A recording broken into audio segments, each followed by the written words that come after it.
रोज़ा इस्लाम के बुनियादी अरकान में से एक रुकन है,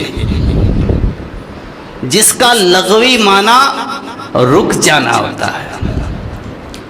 और शरीयत में रोज़ा सुबह सादिक से गुरूब आफ्ताब तक अल्लाह रब्बुल आलमीन के लिए, अल्लाह रब्बुल आलमीन की रिज़ा के लिए खाने पीने और बीवी से हम बिस्तरी करने से रोके रहने को कहते हैं।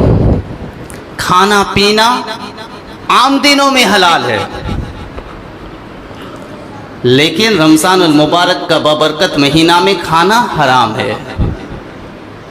खाना हलाल है, सोचने वाली बात है, लेकिन इस एक महीने में हराम है, नहीं खा सकते। गाना सुनना आम दिनों में भी हराम है, सिर्फ रोज़ा में ही नहीं, हलाल चीज को छोड़ दिए हो। सोचने वाली बात है, हलाल चीज को छोड़ दिए हो, जो हराम चीज है उसे छोड़ नहीं पा रहे। और अल्लाह रब्बुल आलमीन ने रोज़े रखने का हुक्म सिर्फ हम ही लोगों को नहीं दिया, बल्कि ये एक ऐसी इबादत है जिसको अल्लाह रब्बुल आलमीन ने अपने बंदों पर फर्ज किया है, जिस तरह के पिछले उम्मतियों पर फर्ज किया था। कुरान पाक के अंदर अल्लाह रब्बुल आलमीन इरशाद फरमाता है, मुसलमानों, या अय्युहल्लज़ीना आमनू कुतिबा अलैकुमुस्सियाम कमा कुतिबा अलल्लज़ीना मिन क़ब्लिकुम लअल्लकुम तत्तक़ून। ईमान वालों, तुम पर रोज़ा रखना फर्ज किया गया है, जिस तरह के तुमसे पहले लोगों पर फर्ज किया गया था। इसके बाद वाली आयत का तर्जुमा करूं, भरोसा है? आप वादा करो कि उस पर अमल करोगे। कोई है ऐसा पक्का मोमिन मुसलमान? कोई एक बंदा ऐसा है जी वादा करे कि हाँ, इस आयत करीमा का तर्जुमा जो होगा मैं उस पर अमल करूंगा? कोई एक मुसलमान ऐसा अपना दिल पर हाथ रखकर कह दे? मैं माँ बहनों से भी कहना चाहता हूं कि कोई एक माँ बहन ये अपने दिल में इरादा कर ले कि हाँ, मैं इस आयत करीमा पर अमल करूंगी। कोई एक? रोजा तो रखना फर्ज है, लेकिन इस आयत करीमा के अंदर इसी पर मैं अपनी पूरी तकरीर को ख़त्म कर दूंगा। लअल्लकुम तत्तकून, ताकि तुम परहेजगार बन जाओ, ताकि तुम मुत्तकी बन जाओ, ताकि तुम तकवा वाला बन जाओ। जिस तरह तुम आम दिनों में बेपर्दा घूमते थे, आज से इस दिन से रमज़ानुल मुबारक का बबरकत महीना शुरू हो गया। अब से तुम बेपर्दा घूमना छोड़ दो। ओ मेरे बुजुर्गों, ओ मुसलमानों, अल्लाह रब्बुल आलमीन को क़यामत के दिन क्या मुंह दिखाओगे? 2500 में ईमान का सौदा कर दिए हो तो 5000 दे दे तो बुरखे को भी बेच दोगे। 2500 के अंदर अगर औरतें बेपर्दा हो गई तो अगर 5000 मिल जाए तो बुरखे को भी छोड़ देंगे।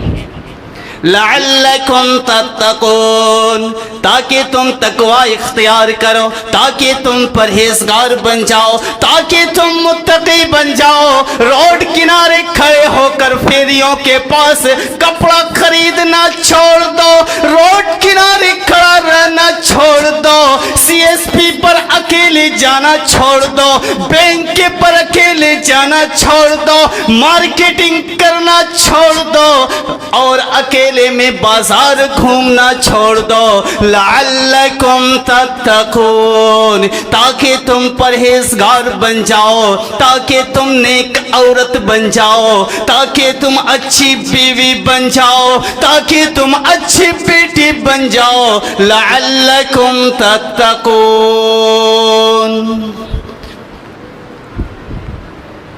आज हालत क्या है मुआशरे की?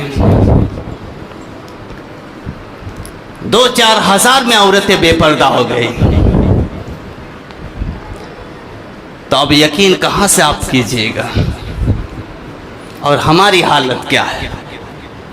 लअल्लकुम तत्तकून, ताकि तुम परहेजगार बन जाओ। जिस तरह तुम 11 महीना पिक्चर देखते थे, इस महीना से पिक्चर देखना छोड़ दो। इस महीना से रील से देखना छोड़ दो। इस महीना से पबजी और फ्री फायर खेलना छोड़ दो। इस महीने से तुम नेक इंसान बन जाओ, अच्छा नौजवान बन जाओ, अच्छे अमल करो, नेक अमल करो। लअल्लकुम तत्तकून। अल्लाह रब्बुल आलमीन को यह बोलने की जरूरत ही ना थी। जिस तरह 11 महीना अपनी जिंदगी को गुजार रहे उसी तरह गुजारो, लेकिन यहां पर कह दिया लअल्लकुम तत्तकून। हो सकता है कि तुम इस महीने से अपने ईमान के अंदर वो जोश पैदा कर लो, अपने ईमान के अंदर वो जुनून पैदा कर लो। नहीं, हम भी जी सकते हैं, हम भी ईमानदारी के साथ अपनी जिंदगी को गुजार सकते हैं, हम भी हलाल कमाई से अपनी जिंदगी को गुजार सकते हैं। इसलिए ये महीना लअल्लकुम तत्तकून कहकर अल्लाह रब्बुल आलमीन ने कहा कि सुधर जाओ। आज हमारी हालत बहुत ही खराब है। अगर आप किसी को भी पूछो तो वो कहेंगे कि मेरी बेटी और मेरी बहनें बाजार घूमने नहीं जाती हैं। मैं किसी को नहीं कहता, मैं ये कहना चाहता हूं कि वो जो औरतें बाजार घूम रही है वो कौन सी औरत है? कोई गैर मुस्लिम की औरतें नहीं होंगी। हम मुसलमानों की ही बीवियां या बेटियां या बहनें। इनको कौन रोड पर जाकर खड़ा कर दिया? कौन मार्केट ले जाने पर मजबूर कर दिया? आपकी गलती है, आपकी गलती है। सबसे ज्यादा अगर गलती किसी की है तो हमारे नौजवानों की, बुजुर्गों की और हमारे जिम्मेदारों की है। नहीं तो अगर ये चाहते तो आज हमारी औरतें बेपर्दा नहीं घूमती। बेटा शोहर तो काम पर गया है, बेटा काम पर गया है, बीबी CSP जाकर पैसा निकाल के चली आई। कौन सी हदीस, कौन से कुरान पर अमल कर रहे हो मुसलमानों? कौन से दीन पर अमल कर रहे हो? कोई भी एक ऐसी हदीस दिखा दो, कोई भी एक ऐसा कुरान की आयत दिखा दो जिसमें अल्लाह रब्बुल आलमीन ने कहा कि औरतों को बेपर्दा घूमने दो। बल्कि यहाँ पर तो पर्दे के मुतालिक बात आई है तो एक बात बता देना मुनासिब समझता हूँ। हो सकता है सब औरतें तो ना हो सके, सब माँ बहनें तो हो सकता नहीं पर्दा कर सकती। हो सकता है कि अगर इनमें से किसी एक के दिल पर भी ईमानी जज्बा पैदा हो जाए वो पर्दे में आ जाए। जनाबे मोहम्मदुर रसूलुल्लाह सल्लल्लाहु अलैहि वसल्लम की वो लाडली बेटी जिसको अल्लाह के नबी सल्लल्लाहु अलैहि वसल्लम ने कहा कि ये जन्नत में मुसलमानों की सरदार, औरतों की सरदार बनेंगी, फातिमतु ज़हरा रज़ियल्लाहु ताला अन्हा। इनके शौहर कौन है? हजरत अली। एक दिन फातिमतु ज़हरा रज़ियल्लाहु ताला अन्हा अपने शौहर से कहती है, क्यों मेरे शौहर, जब मैं इस दुनिया से रुखसत हो जाऊं, जब मैं इस दुनिया से चली जाऊं, तो मुझे दीन के वक्त दफनाने के लिए, कफनाने के लिए ना ले जाना कब्रिस्तान। ये क्या बात हुई? हजरत अली कहने लगे, ये कोई बात हुई कि अगर तुम्हारा इंतकाल सुबह हो तो मैं रात तक इंतजार करूं? कहती हो, मेरे शौहर, मैंने जिंदगी में कभी तुमसे कुछ नहीं मांगा, मैंने कभी तुमसे ये नहीं कहा कि मुझे नया कपड़ा चाहिए। अली, मैंने तुमसे कभी ये नहीं कहा कि एक वक्त खाना खाती थी, दूसरे वक्त खाने के लिए कुछ ना होता था। अली, मैंने तुमसे ये नहीं कहा कि मुझे रोज गोश्त और बिरयानी और मटन चाहिए। अली, मैंने तुमसे कभी नया कपड़ा नहीं मांगा, ना ईद में, ना बकरीद में, ना कभी मैंने तुमसे कभी कोई जबरदस्ती की। लेकिन अली, आज मैं तुमसे ये कह रही हूँ, जब भी मैं इंतकाल हो जाऊं, जब भी मैं अल्लाह रब्बुल आलमीन की प्यारी हो जाऊं, अली मुझे रात के वक्त दफनाने के लिए कब्रिस्तान ले जाना। अली कहते हैं ये तो और मुसीबत हो गई। लेकिन अली कहते हैं कि वजह क्या है, आखिर तुम क्यों रात के वक्त जाना चाहती हो? वो कहती हैं, फातिमा तो ज़ोहरा रज़ी अल्लाह ताला अन्हा कहती हैं, अली मैं नहीं चाहती कि मेरे मुर्दे जिस्म पर भी किसी गैर मुहरिम की नजर पड़े। अली जब तक मैं दुनिया में जिंदा रही, जब तक मैं इस कायनात से रुखसत अभी तक नहीं हुई, किसी गैर मुहरिम ने, किसी गैर मर्द ने मेरे चेहरे को नहीं देखा। अली मैं नहीं चाहती कि जब मेरा इंतकाल हो जाए, मैं इस दुनिया से रुखसत हो जाऊं, तो मेरे मुर्दे जिस्म पर पड़े हुए कफन पर भी किसी गैर मुहरिम की नजर पड़े। मेरी माँ और मेरी बहनों, ये हदीस तुम्हारी गालों पर तमाचा मारती है, और नौजवानों ये हदीस तुम्हारे दिमाग को थप्पड़ मारती है। वो फातिमा तो ज़ोहरा अपनी पूरी जिंदगी में किसी गैर मुहरिम को अपनी शक्ल नहीं दिखाई। और मुसलमानों, और आज अपनी बेटियों को, अपने बहनों को, अपनी बीवियों को बाजार मार्केटिंग करने के लिए भेज रहे हो। शर्म आनी चाहिए, शर्म आनी चाहिए। हम मुसलमानों को शर्म आनी चाहिए। मैं ये नहीं कहता कि हमारे बरहेट की ही सिर्फ औरतें जा रही है मार्केटिंग करने, पूरे इलाके की औरतें जा रही है, और इस मस्जिद के अंदर शायद ही पूरे इलाके के लोग आते हैं। अफसोस होता है पर्दे के नाम पर ये धोखा दे रही है, लेकिन धोखा वो मुसलमानों को नहीं दे रही है, बल्कि धोखा वो खुद खा रही है। और ऐसी औरतें शायद ही जन्नत में जाएंगी, नहीं तो अल्लाह रब्बुल आलमीन जहन्नम में फेंक देगा। मैं ये क्या कहता। और एक हदीस की तरफ चलिए। जनाब मोहम्मद रसूलुल्लाह सल्लल्लाहु अलैहि वसल्लम ने कहा कि अगर कोई औरत अपने दरवाजे से, अपने घर से, घर की दहलीज से अगर कोई खुशबू लगा कर निकलती है, खुशबू, अगर खुशबू तेल भी लगाती है, अगर खुशबू तेल भी लगाती है और वो महक गैर मर्द पर पहुंचती है, अल्लाह के नबी मोहम्मद रसूलुल्लाह सल्लल्लाहु अलैहि वसल्लम का फरमान है मुसलमानों कि वो औरत जब तक घर में वापस नहीं आती है वो ज़िनाकार कहलाती है, बदकार कहलाती है, बाजारू औरत कहलाती है, धंधे वाली औरत कहलाती है। मजाक समझ के रहते हो। इस्लाम आपके हिसाब से नहीं चलेगा, कुरान और हदीस आपके हिसाब से नहीं चलेगा, बल्कि कुरान और हदीस के हिसाब से आपको चलना है। वो औरत बदकार कहलाएगी, अपने घर से निकलती है अगर खुशबू लगाकर निकलती है, तो आप सोचिए कि हमारी और आपकी हैसियत क्या रही। ये तो पर्दे के मुतालिक, तकवा के मुतालिक मैंने तो कहा।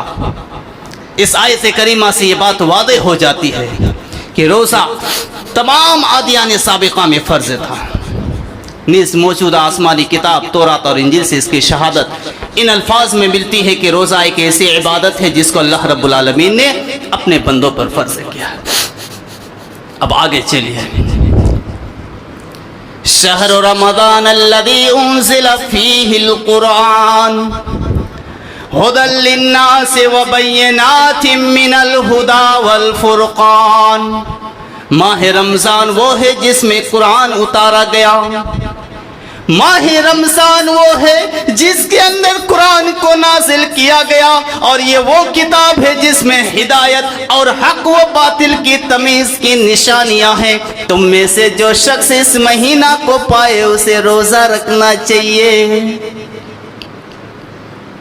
आप में से, हम में से कितने ऐसे मुसलमान होंगे जो इस महीने में आज ये 20 रोज़ा हो चुका है, शायद कि कुरान को पलटा कर भी नहीं देखे होंगे। इस महीने में कुरान नाज़िल हुआ है, हमें फुर्सत ही नहीं है। क्यों फुर्सत नहीं है? क्योंकि यहूदी और नसारा ने हमारे हाथ में एंड्रॉयड मोबाइल थमा दिया है, उससे हमें फुर्सत ही नहीं मिलती है कि देखिए तो क्या देखें। लअल्लकुम तत्तकून, ताकि तुम रील से देखो, ताकि तुम क्या करो, तकवा इख्तियार करो। इस महीना में कुरान को नाजिल करने का मकसद क्या है?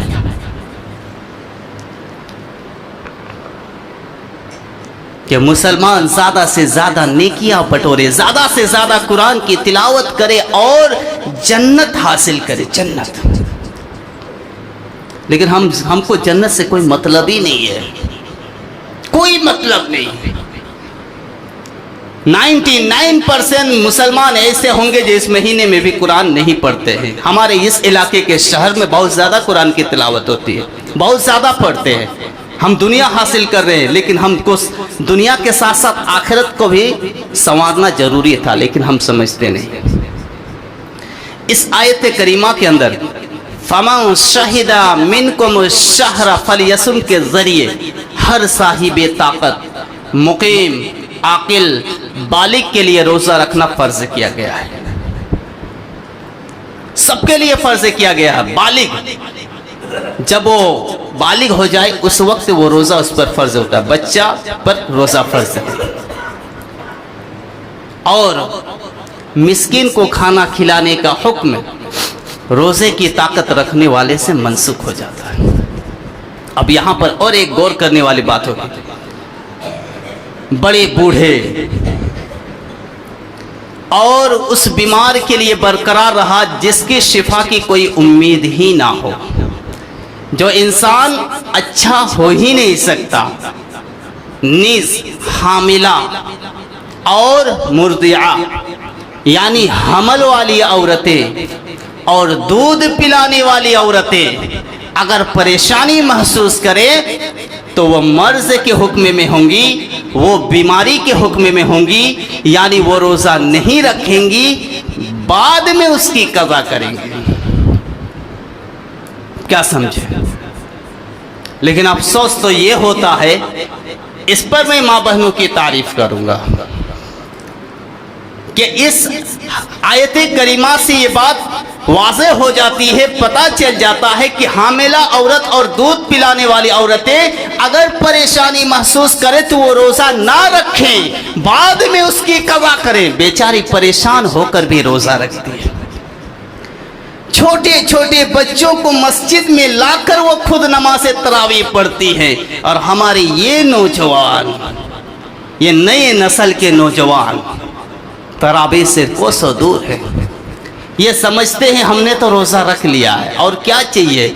और वो माँ बहनों को देख लीजिए, छोटे छोटे बच्चों को साथ में लाती हैं, अगर हमल वाली हैं वो भी आती हैं और तरावी पढ़ के जाती हैं।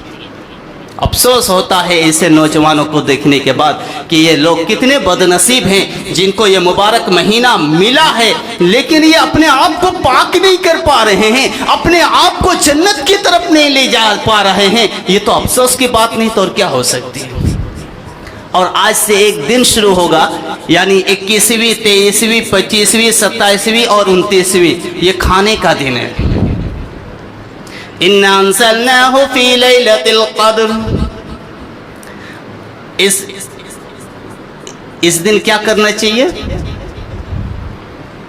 ज्यादा से ज्यादा चिकन खरीदिए, मटन खरीदिए, बिरयानी, पुलाव, मुर्गा दुकानों में बैठ के खाइए खाइए खाइए खाइए, बस सब एक कदर, जितना खा सकते हैं, क्योंकि जिंदगी में कभी खाए हो नहीं। बस यही मिला है कि 21वीं, 25वीं, 23वीं, 27वीं और 29वीं, जितना खा सकते हो खाओ। इस दिन में, इस पांचों दिन में एक ऐसी रात आती है, एक ऐसा टाइम आता है कि इस रात में इबादत करने से 1000 महीने से बेहतर। कितना महीना? 1000 महीना। ये यहाँ पर जितने बुजुर्ग हैं ये भी उतनी उम्र तक नहीं पहुंचे हैं, नहीं पहुंचे। 83 साल 4 महीना इन बुजुर्गों की उम्र नहीं हुई है। एक रात इबादत करने से हम क्या करेंगे? मटन और बिरयानी और सीख कबाब खाएंगे, रात जाग रहे हैं, खुद नुकसान और 10 लोगों को नुकसान कराते हैं। अगर कोई चाहता भी है कि मैं मस्जिद में जाकर कुरान की तिलावत करूं, तो गोश्त देखने के बाद तो इंसान ऐसे भी लालची में आ जाता है, और हम इंसान तो हैं ही लालची। अल्लाह रब्बुल आलमीन कहता है कि अगर एक इंसान को मैं एक पहाड़ सोने का दे दूं तो वो दूसरे की तमन्ना करेगा। तो गोश्त देखने के बाद तो हर इंसान चाहेगा खा लेते हैं, कुरान तो बाद में भी पढ़ेगा। 1000 महीने से बेहतर है। आप लोग खाना है, आप लोग को छोड़ना नहीं है। बिल्कुल दुकानों में बैठकर पड़ा के जितना खा सकते हैं, 2 किलो 3 किलो 5 किलो मटन खरीद लीजिए, और कुछ बुजुर्गों को भी साथ ले लीजिए। ये लोग भी कुरान की तिलावत नहीं करते, ये लोग भी मस्जिद में आने से डरते हैं कि मस्जिद में जाएंगे तो कुरान की तिलावत करनी पड़ेगी, और कुरान की तिलावत करेंगे तो नेकियां मिलेंगी। हमको नहीं चाहिए, हम तो पाक साफ हो गए, 5 वक्त नमाज पढ़ते हैं, तो और क्या चाहिए। तो इन लोगों को भी आप साथ ले लीजिए। सिर्फ नौजवान बैठेंगे, नौजवान खाएंगे तो मजा नहीं आता। सबको मिला जुला के चलिए। सबे कदर है भाई, इसमें करना जरूरी है, क्योंकि बाप दादा ने कभी गोश्त तो खिलाया नहीं है। अगर खिलाया होता तो फिर हम सारे आम मजाक नहीं उड़ाते रात का।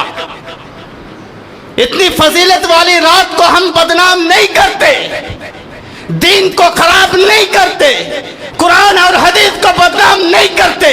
अगर हमारे बाप दादा ने हमें गोश्त खिलाया होता तो नहीं करते, लेकिन हमारे बाप दादा ने हमें कभी गोश्त खिलाया नहीं है। बस ये सबे कदर का इंतजार करते कि कब सबक कदर आए कि हम गोश्त खाएंगे।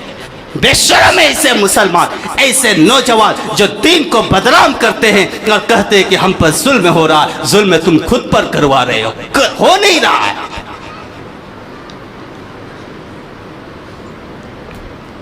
अब कुछ बातें ज़कात के मुतालिक, क्योंकि आज तो हम मुसलमान हैं, बड़े शौक से कहते हैं हम तो मुसलमान हैं, मुसलसल ईमान वाले हैं, हमसे बड़ा ईमान वाला कोई नहीं, हम तो पैदाइशी मुसलमान हैं। हमारा बाप था मुसलमान, मेरा दादा था मुसलमान, मेरी पूरी नस्लें थी मुसलमान, हम तो हैं मुसलमान। जिस तरह रोज़ा फ़र्ज़ है, जिस तरह नमाज फ़र्ज़ है, उसी तरह ज़कात भी फ़र्ज़ है।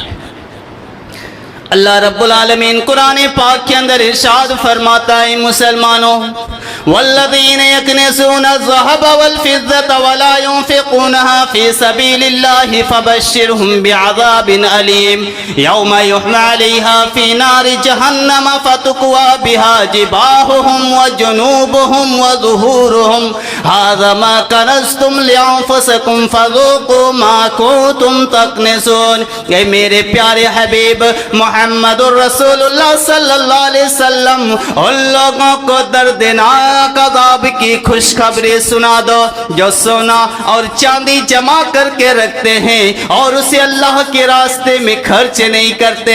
एक दिन आएगा कि उसे सोने चांदी पर जहन्नम की आग दहकाई जाएगी और उनसे उनके पहलू, पेशानी और पीठ को दागा जाएगा और कहा जाएगा यही वो खजाना है जो तुमने अपने लिए जमा किया था। लोग अब अपनी जमा की हुई दौलत का मजा चखो। दौलत कमाने का मकसद क्या है?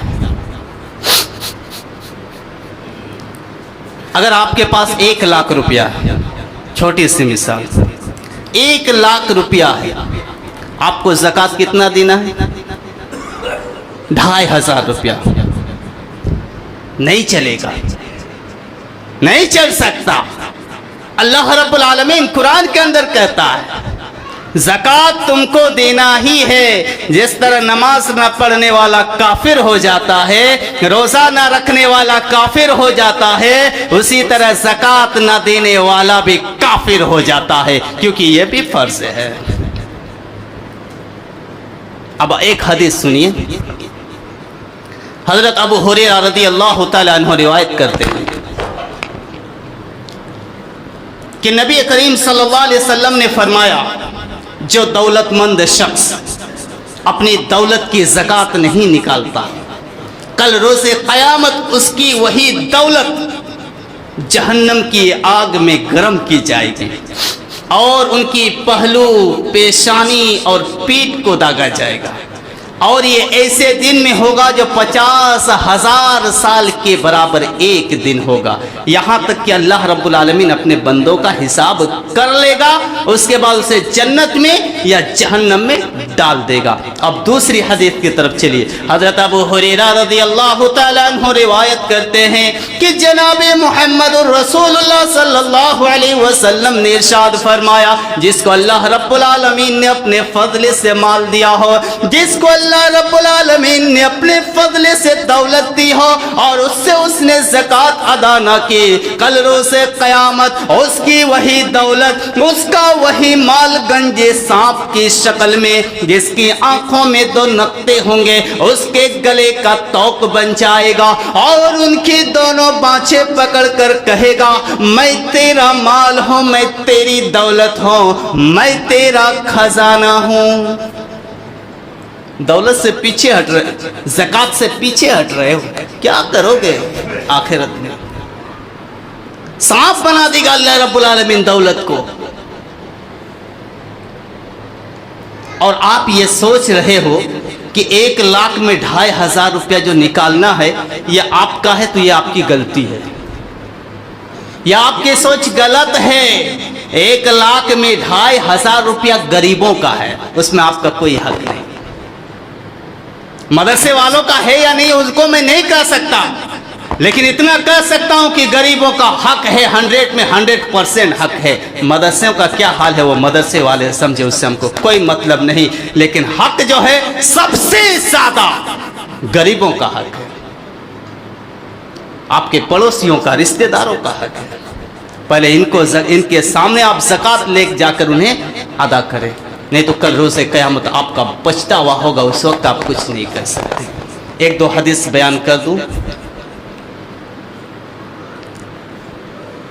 रोज़ा एक ऐसी इबादत है, अल्लाह के नबी सल्लल्लाहु अलैहि वसल्लम कहते हैं कि रोज़ों में सबसे अच्छा रोज़ा दाऊद अलैहिस्सलाम का था। आप एक दिन रोज़ा रखते और एक दिन इफ्तार करते। आप लोगों ने तरावी छोड़ दी है, नौजवान तो कतई तरावी नहीं पढ़ रहे हैं। मैं उनसे कहना चाहता हूँ, मेरी आपसे गुजारिश है, पर्सनल गुजारिश है, मैं अपने साथियों से भी कहना चाहता हूँ, मेरी आपसे गुजारिश है, अगर पैर में गिरना होता, शरीयत अगर इजाजत देती, इस्लाम अगर इजाजत देता, तो मैं आपके पैरों में गिर जाता। क्या आप जो तरावी को छोड़ रहे हैं, आपकी बहुत बड़ी गलती है, आप बदनसीब हैं। मैं गुजारिश करता हूं कि आप 10 दिन मौका मिला है तरावी पढ़िए। हदीस के अंदर आता है, अल्लाह के नबी सल्लल्लाहु अलैहि वसल्लम कहते हैं, जो शख्स ईमान के साथ और अजर सवाब की नीयत से तरावी पढ़ता है, उसके पिछले तमाम गुनाह माफ कर दिए जाते हैं, तमाम गुनाह माफ हो जाते हैं, धुल जाते हैं। मैं आप सबों से गुजारिश करता हूं, और ख़ास करके मैं अपने दोस्तों से गुजारिश करता हूं जो मेरे साथ, मैं उनके साथ रहता हूं, उनसे गुजारिश करता हूं कि तरावी का एहतमाम करें, तरावी पढ़ें। आप इस इस्लाम के खंबे हैं, आप इस इस्लाम के सतून हैं। अगर आप बिगड़ेंगे, आने वाली नस्लें आपसे भी खतरनाक बिगड़ेगी, और उससे बिगड़ते बिगड़ते फितना इतना ज़्यादा हो जाएगा कि नमाज पढ़ने वाले कोई ना होंगे।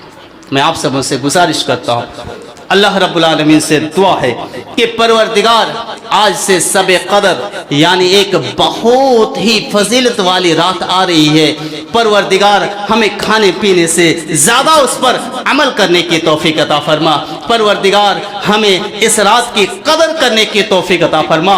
परवरदिगार हम मुसलमानों को, हम साथियों को परवरदिगार ज़्यादा से ज़्यादा कुरान की तिलावत कर सके इस रात में। अल्लाह तू हमें तौफीक दे। अल्लाह बिरयानी और क्या कहते हैं कि इन सब फजूल चीज़ों से, फजूल खर्चियों से परवरदिगार तू हमें बचा।